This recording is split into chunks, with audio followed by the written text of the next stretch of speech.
अस्सलाम वालेकुम dear viewers. अज जी इन वीडियो में असां ॻाल्हि कंदासीं स्टेट बैंक जेको आहे OG-2 असिस्टेंट डायरेक्टर OG-2 जो जॉब्स अनाउंस कयूं आहिनि। इहे जॉब्स जेके आहिनि state bank officers training scheme 25th batch तहत अनाउंस कयूं वयूं आहिनि। इन जेको आहे डिफरेंट एरियाज़ में OG-2 जो जॉब्स आहिनि। Monetary policy, macro economics research and data, financial market and foreign exchange, reserve management, banking policy and supervision, development finance and Islamic banking, financial inclusion and digital payment system, information technology in में announce कयूं वयूं आहिनि। ऐं जेको आहे qualification in में 16 year of education required आहे, bachelor या मास्टर। तव्हांजी 60% हुजे तव्हांजी लास्ट डिग्री में। अगरि जेकॾहिं GPA सिस्टम आहे त तव्हांजी 2.5 GPA हुजे आउट ऑफ 4 मां, 3.5 हुजे आउट ऑफ 5 मां।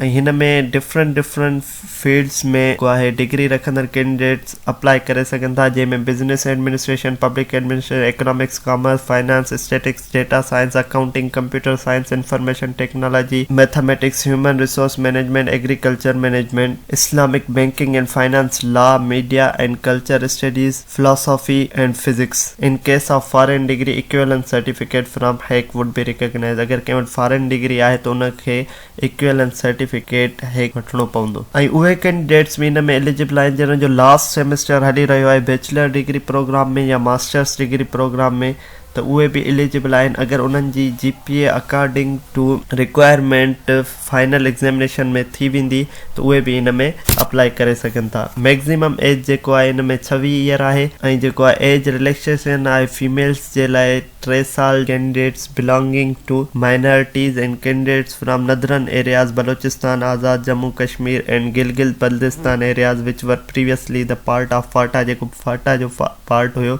उन्हनि जे लाइ एज रिलैक्सेशन आहे। ऐं जेके स्टेट बैंक जा एम्प्लॉइज़ आहिनि उन्हनि जे लाइ 5 ईयर जो एज रिलैक्सेशन आहे, अगरि जेकॾहिं हू ॿिया सभु रिक्वायरमेंट्स एलिजिबिलिटी रिक्वायरमेंट्स पूरियूं आहिनि उन्हनि जूं। एप्लीकेशन जो जेको प्रोसेस आहे इहो NTS जे थ्रू अप्लाई कबो। www.nts.org.pk ते वञी अप्लाई कबो। ऐं अप्लाई करण खां पोइ तव्हांखे printed copy of application form with the proof of payment of NTS fee जी पेमेंट जी जेको आहे प्रूफ सां गॾु तव्हांखे जेको आहे इहो फॉर्म सबमिट करिणो पवंदो। Director resource management human resource department, state bank of Pakistan, II Chandigarh road, Karachi में। जेको हिन जी last date of submission application आहे 14 February 2022। Application submitted in person or through email will not be entertain. तव्हांखे जेको आहे हिते कुरियर सर्विस जे थ्रू तव्हांखे मोकिलियूं आहिनि, ईमेल जे थ्रू या इन पर्सन हू तव्हां खां एप्लीकेशन न वठंदा। सिलेक्शन प्रोसेस सभिनी खां पहिरियां रिटन टेस्ट थींदी, उन खां पोइ साइकोमेट्रिक टेस्ट ऐं इंटरव्यू थींदा। इंटरव्यू खां पोइ जेको आहे सिलेक्शन थींदी। सिलेक्शन खां पोइ तव्हांजी पहिरियां ट्रेनिंग थींदी national institute of banking and finance में। ऐं उन खां पोइ तव्हांखे असिस्टेंट डायरेक्टर OG-2 जी अपॉइंटमेंट ॾिनी वेंदी।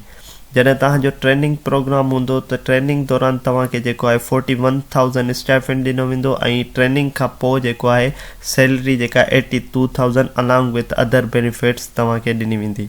इन में अप्लाई करण जे लाइ तव्हांखे NTS जी वेबसाइट ते वञी अप्लाई करिणो पवंदो। NTS जी वेबसाइट ते वञण जे लाइ सभिनी खां पहिरियां असां कंहिं बि ब्राउज़र ते वञी www.nts.org.pk ते वेंदासीं। जीअं ई असां nts.org.pk ते वेंदासीं थी वेबसाइट असां वटि खुली ईंदी। ऐं हिन में जेको आहे ओपन एप्लीकेशन ते क्लिक कंदासीं। जीअं ई असां ओपन एप्लीकेशन ते क्लिक कंदासीं थी असां वटि अचे थो state bank officers training scheme 25th batch. इन ते जेको आहे डिटेल्स ते असां क्लिक कंदासीं। जीअं असां डिटेल ते क्लिक कंदासीं थी असां वटि अची वञे थो download advertisement for online application form. हिते असां क्लिक कंदासीं। हिते क्लिक करण खां पोइ तव्हांखे जेको आहे पहिरियां साइन अप करिणो पवंदो। साइन अप करण जे लाइ तव्हांखे पंहिंजो CNIC नंबर ॾियणो पवंदो ऐं तव्हांखे पासवर्ड क्रिएट करिणो पवंदो। ऐं उन पासवर्ड क्रिएट करण खां पोइ तव्हां हिते लॉगिन करे पंहिंजो जेको आहे फॉर्म फिल करे सघो था।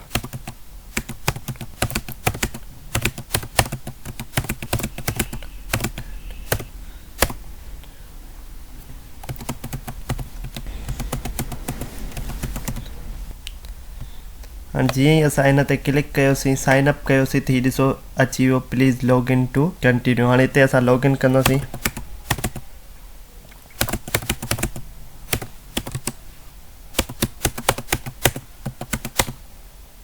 जीअं ई असां लॉगिन कंदासीं त इंस्ट्रक्शन अची विया। ही इंस्ट्रक्शन तव्हांखे पढ़ना आहिनि ऐं इंस्ट्रक्शन पढ़ण खां पोइ हिते क्लिक करे ऐं कंटिन्यू ते क्लिक कंदासीं।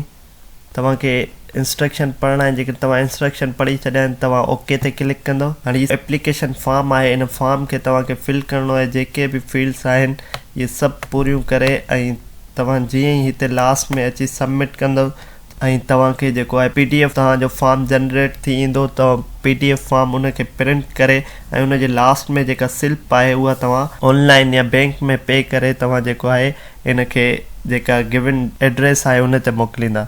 उम्मीद था कयूं तव्हांखे सम्झ में अची वियो हूंदो त हिन स्टेट बैंक जी जॉब्स जे लाइ अप्लाई कीअं कजे। वधीक अहिड़नि इंफॉर्मेटिव वीडियोज़ जे लाइ असांजे चैनल सिंधी इंफोटेनमेंट खे लाइक कयो ऐं सब्सक्राइब कयो त जीअं असांजी हर नई ईंदड़ वीडियो अव्हां ताईं पहुची सघे। अल्लाह हाफ़िज़।